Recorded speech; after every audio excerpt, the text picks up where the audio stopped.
Hard Power de la Unitat d'Espanya que va haver-hi a Barcelona a l'octubre, per mi va ser molt xocant. No sé, va ser una visió de Barcelona que no tenia controlada, diguéssim,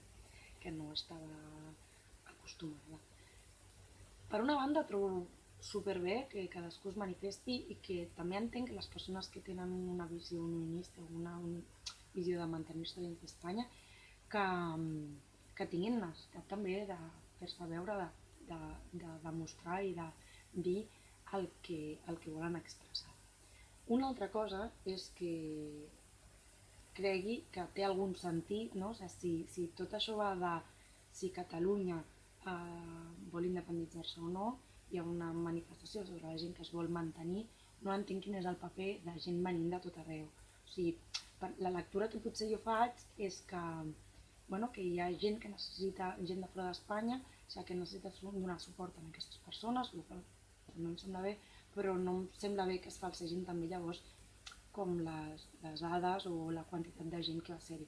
Tampoc em va semblar molt normal els parlaments que van haver-hi perquè crec que tiraven una mica cap al fascisme, vull dir, hagués entès molt millor una visió més centralitzada, una visió més unionista, i entenc que altra gent del meu entorn que no té un perfil independentista però que també de cap manera tenen un perfil fascista,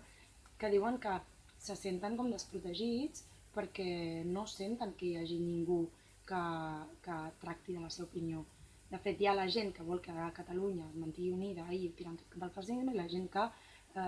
vol la independència i que vol aquesta separació, però la gent que igual vol mantenir-se a Espanya però es senten catalans igualment, aquesta gent ningú s'està ocupant d'ells, no els estan donant ni veu ni vot, i això serà un problema a les eleccions del dia 21,